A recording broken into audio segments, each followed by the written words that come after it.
Okay, we're finally here. We made it. We made it. Kind of. Kinda. Yeah, it's a wonky setup, but you know what? We're learning each day, right, each week. We're figuring this out. Hello, everyone. Welcome to another Coding and Philosophy episode. I'm here with Juho. I'm here with Tri. We're in a bunker. We had a new environment. Yeah, exactly. We're the apocalypse came. We went. We fought. Then we looked for shelter, and we found this bunker. And now we're recording a podcast for the future generations to find. We're gonna bury this in the sand and see what happens. All So right. hello, all the aliens of the future. 3.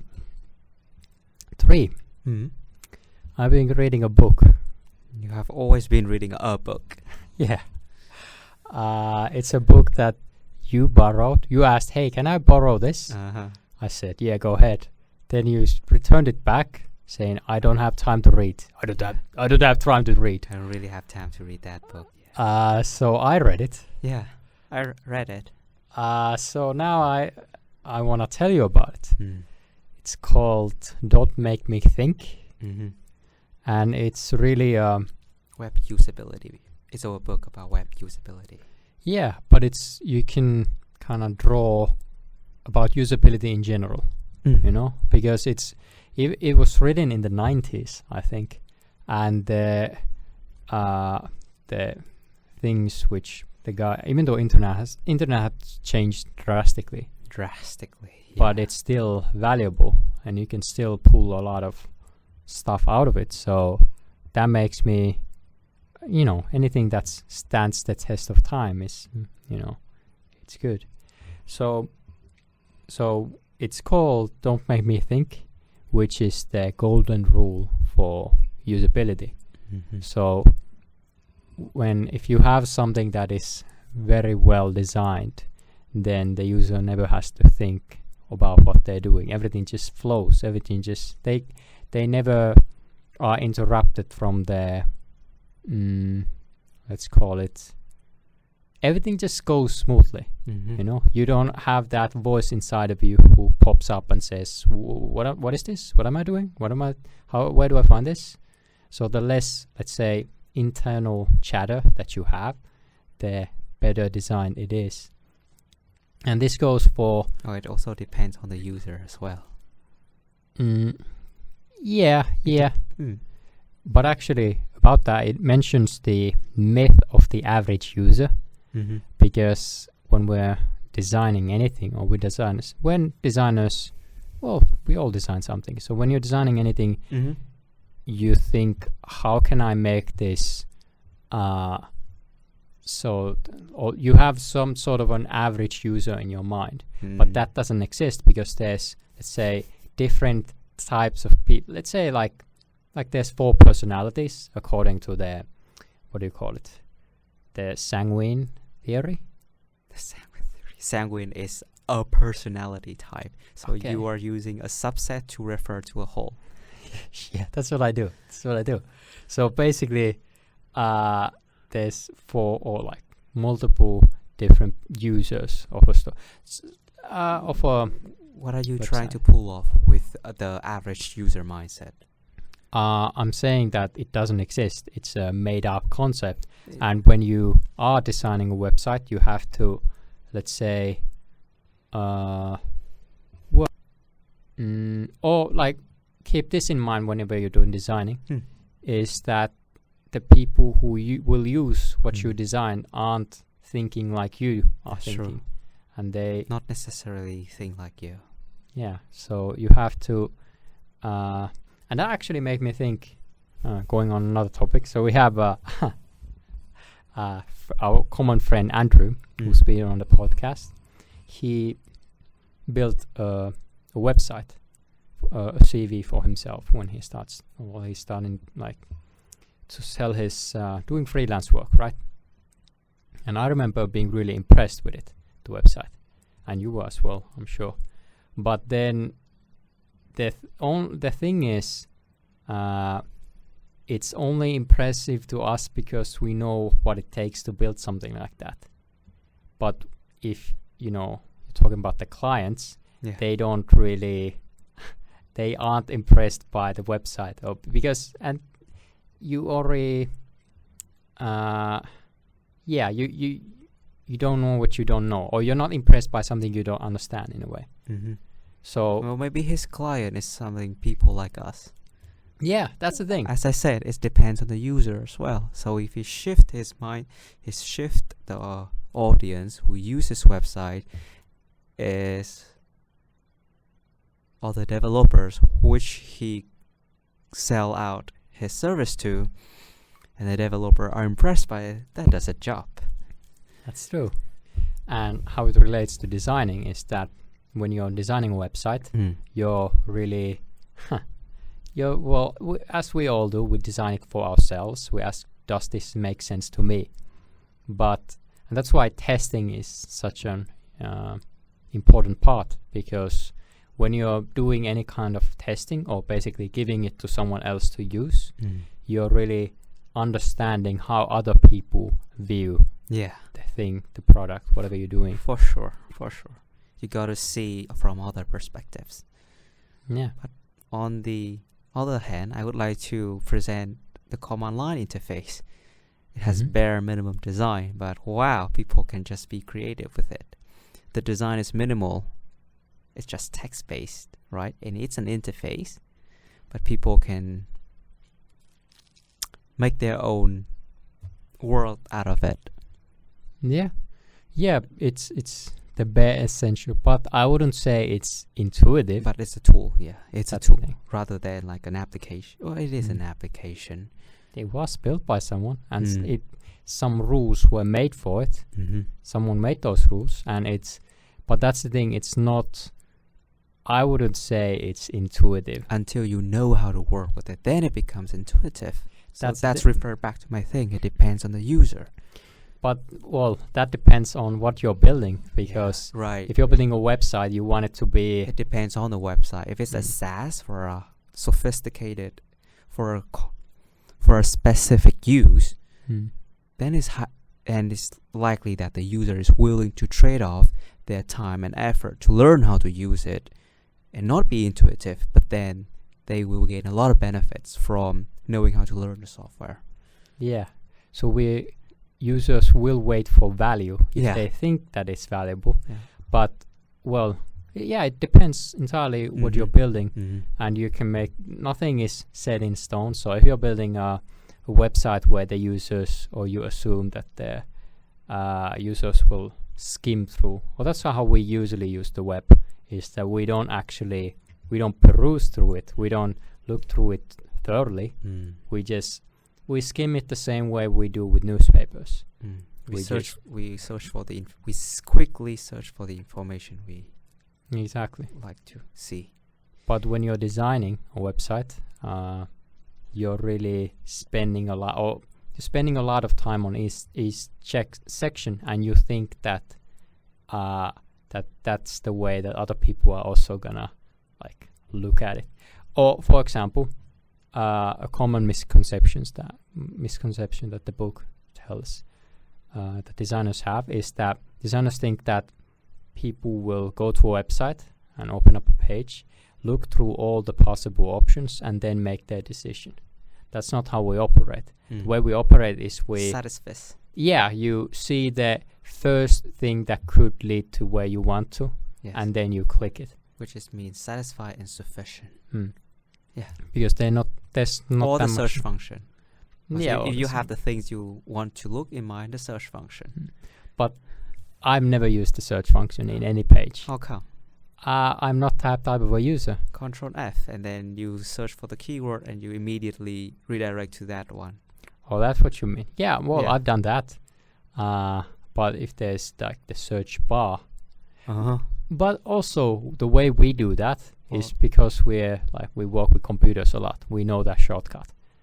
We know the way to find. Yeah, we are a specific user personnel. I would say we're in the top 1% of webs. That's not at all how web users, most of them use websites, right? You can't expect people to know that shortcut.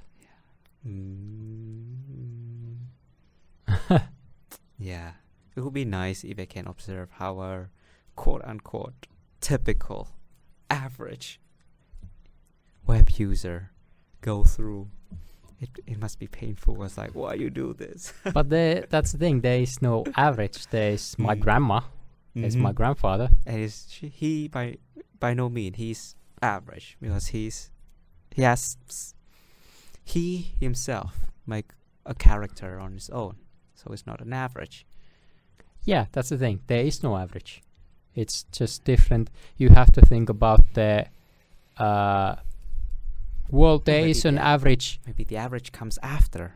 The average comes when you're thinking about the goals that the website will, like, who are the users of the website. If you're trying to build the average of average, you know, you can't build a site which will, like, that's why collecting data is so important, because you build the site for the people who use it. Yeah, and that is also why I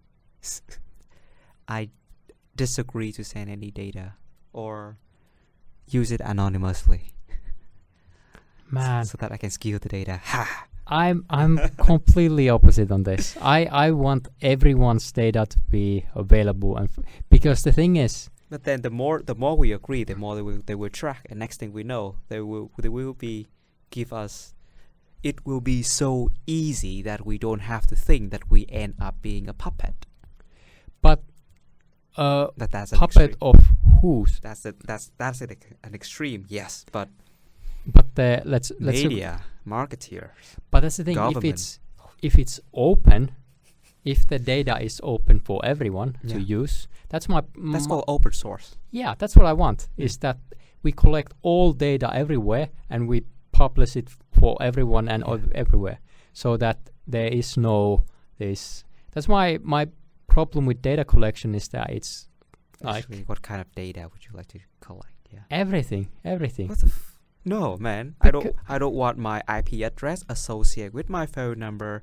Learn that I'm the one who's interested in stuff. But then they later give me the very easy to use product that compels me to buy, or that kind of gimmicky. But that's the thing, is it can be used for, let's say, evil, or like that nefarious behavior. It will be used for evil. It will be, but it will also be used for evil as well. It will also be used for, like, let's say, good, or something which you go, oh my, I can't think of it, I'm not. But something that you will go, this is so convenient. Thank you so much for whoever created this for me personally, basically. So it's with everything. What not? I don't agree with collect every data. Some data is good. Some data is acceptable. Yeah.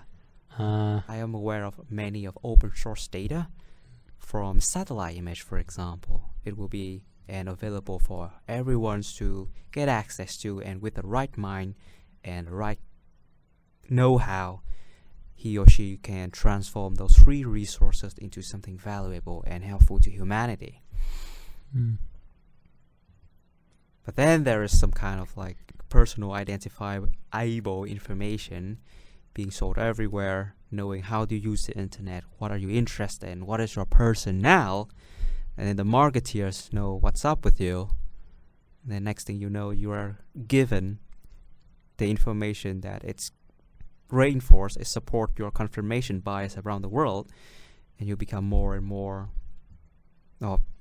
people get more and more narrow viewed, because they given the thing they would like to see. I know what you mean, but it's also while that is happening, because that's the what advertisers that's the, from the business point of view, it's best to give people what they want, not what they actually need. Right? Yeah. But you're also, while you're gathering that data and you're learning so much about people, and you can create these archetypes, you know? So the way, we talked about Jung, and he has created these psychological archetypes. We can create those based on data, based on actual data. Right, exactly. And that's why it's scary. That's why it's scary. But I don't want to be manipulated. I want to have my own agency. But the thing is, you will... That's not gonna happen. Yeah, but I fight for it. I live to it. I embrace it because I think I think anything that is inevitable. Something that can't be avoided. Yeah, I will just embrace it because if it's gonna happen, then what's the good side? Because nothing is black and white. Everything has their drawbacks and their benefits. So I think the data collection is actually gonna increase year by year. Yeah, and we're gonna collect. So that's why we, the woke, conscious, smart, intelligent, I fight for our privacy. Switch to Linux, switch to open source software, switch to using the software that respect your privacy. I'm not use the VPN. I'm not part of anything. I'm not part of anything that Tri just said. I believe in the exact opposite. We're completely different. I pick my tribe. Yeah. Yeah. I pick the side of the battle. I'm the pro privacy. Yeah. So. Okay. From the discussion of web usability, we managed to find ourselves in the discussion of web privacy and data collection. Interesting. A debate about web privacy and data collection. But yeah, we were talking about the usability. Oh yeah, a lot of tracking script, a lot of data collections can potentially reduces the performance of the website because it's running script in the background that pulling resources from the actual performance of the website or application. Yeah, but it's also giving or gathering that data, which is trade-off. Yes. Yeah, it's a everything trade-off. Is a trade-off. Yes, so everything you can either offer a really fast service to the users, or you can add some data collections to make it a bit slower, but gain more out of every visit as the website or as the website owner. One thing which the book also talked about is the idea of patterns. Pattern. Yeah, so because the way we operate is that we really, when we find something new, we will figure out how can we use that, and then we will that's how we operate in the world. When we see an object, a website, anything, we expect familiarity. Yeah, we expect the same. Yeah, you expect the same, and you try to get from 0 to I'm able to use this as quickly as possible. Yeah. So, and a tool to make that happen is familiarity, so that you use these patterns. Like every website has the top navigation. Yeah. Every website has the footer. Every website has I don't know, these elements. And Control F to search. Yeah. Yes, that kind of familiarity. Yeah. Yes. And it's the standard, actually. If you come to think about it, it becomes like something. It's not a standard as in a written rule, but because it has been implemented popularly, that it makes sense to implement it, and then people come into your website and use that because they are aware of that already. And that's a really good thing, actually, because that means you don't have to reinvent the wheel, so to speak. You can just see, okay, I need to do something like this. So you Google how have other people made something like this before. You use that information, and you just and like I said, that's the way we operate. We just figure out the utility of anything that we're trying to use. And oftentimes, once you find the utility, here's an analogy. I bought a new coffee machine, right? And it has many, many buttons. But I don't really care about. All I care at I'm able to make coffee with it. Okay. So I'll just press a single button out of it, so that it starts to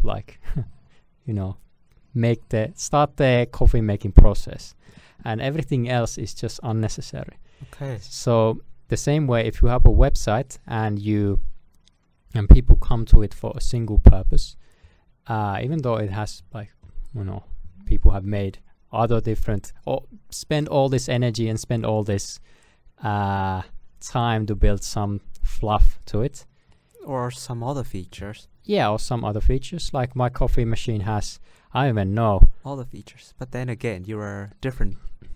You are that type of user, if you have to admit that. Maybe there are different type of user who have that same product. I don't think it doesn't apply here, because why I'm buying the coffee machine is to make coffee with it. Some people would like to make good coffee machines, so that's their that what they want as a user, a good coffee.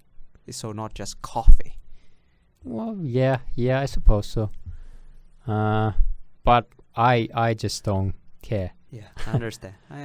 So with websites, you have to be aware of what you're doing, that you're doing it, or like the way the users use the website, and the way there's no wrong way to, for example, use a service or a website. And often there's a big disconnect between how the designers think that people are going to use this and how people actually use this. So, for example, a thing that comes into my head when I want to go to a website, I don't even use the search. What do you call it? The URL bar. I just Google something and then I click on the website from there. The URL bar. Yeah. In the browser. In the browser. In the top, there's the URL bar. Right. You're supposed to write, it's www. blah blah blah blah dot whatever. I've never used that. I always type into the name and then it would redirect to Google, and you click on Google. Yeah. Well, that's the thing. I think that feature was added because Google realized that that's how people use. They don't type in the full address. But they if just you can go to Google, if you go to a website, let's pick an example. What is your website, may I ask? What is the? Well, it could be like I went to Heimo Films, which is a company here in Tampere. Then you just say heimofilm.fy. No, I never did. I just go to Google and Google Heimo Films, and I find it from Google. Yeah, but then I can see that if I just type the fy or .com, then it redirects me immediately to the website, so I don't have to leave my hand on the keyboard. I don't want to leave my hand on the keyboard to the mouse. That's the type of the user I am. If I can manage to get everything while my hand is on the keyboard, I just do that. That's you're the OG. Like that's the man, I need the mouse to move with it and click on stuff, and you're trying to go the other direction. You want to be able to talk to the machines. But it's not a machine. I don't think that it's an extra step when I just type in the additional dot and then the COM or. Yeah, but I'm talking in general. You don't want to use the mouse. You want to do everything with the keyboard. Yeah, that's right. Because it's so much faster. I can type faster than I can move around with the. There will be that kind of user. I guarantee. Mm-hmm. Yeah. Well, I wanna. I still need the mouse. Mm-hmm. Please keep making mouses, Windows, and people. Don't stop it. I need them. Think about usability as well. Usability.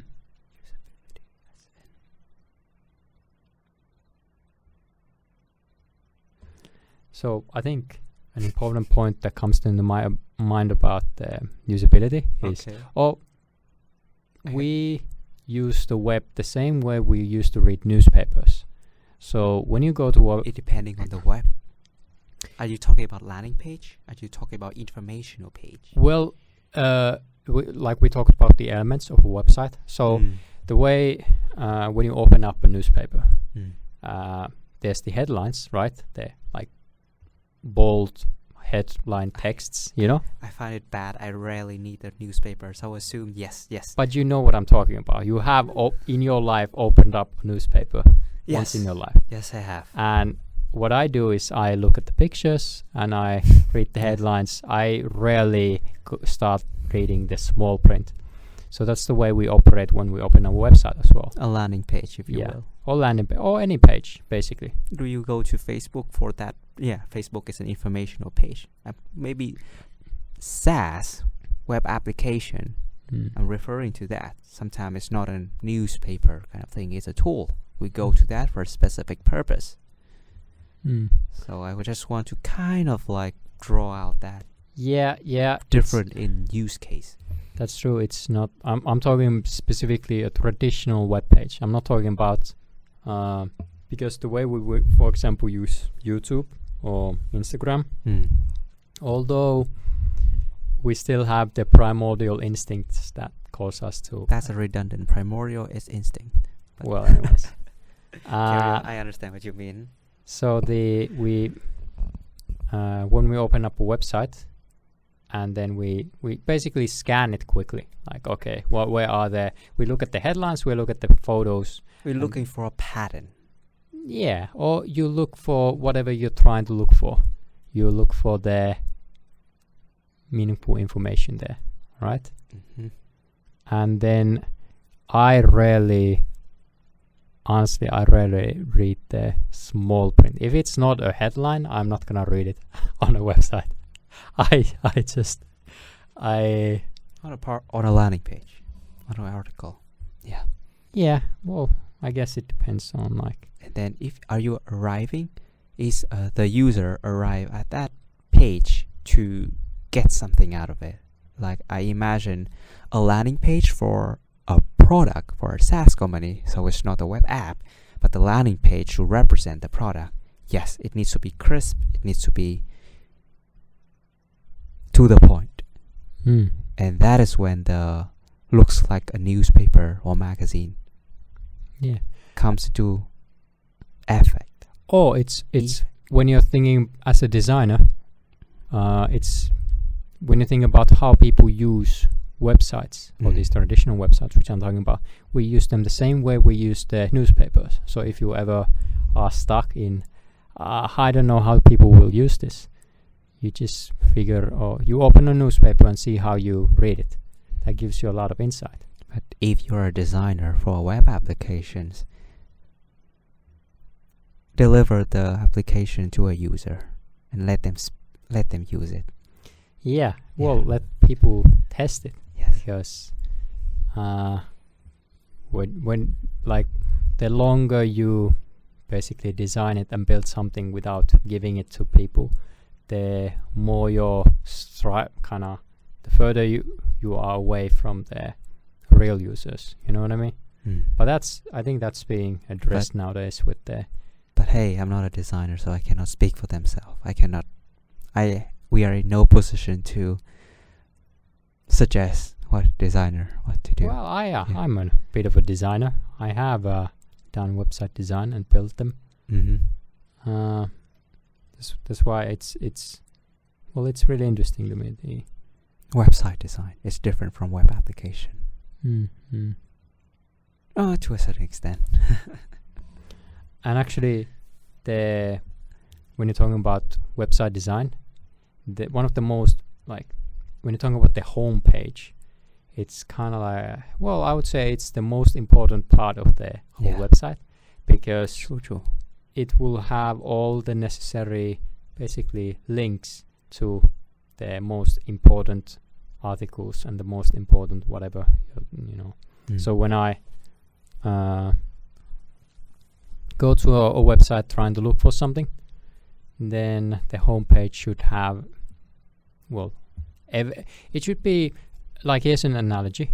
What the homepage also does is, when you go into a store, you have a rough idea of, first of all, how big the store is, and you're able to navigate in it in a way which, just your spatial understanding gives you a sense how big the store is when you enter it. But when you go to a website, it's not automatic.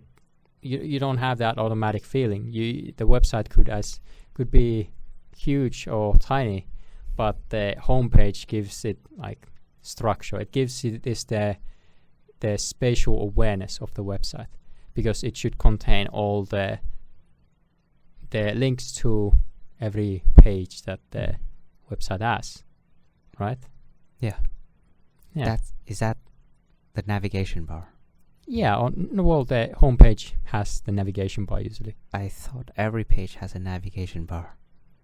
Well, yeah. I suppose. Yeah, I suppose. I think. Well, I'm getting tired. I think we Yes. should start ending this. And I'm too much of a prick today. Yeah. Thank you for yeah. tolerate me. Yeah. No worries. No worries. But We'll yeah, it see was you. a nice conversation. We'll see you in the next episode. So goodbye, everyone. And keep on coding. Keep on coding, designing, and philosophizing. Goodbye.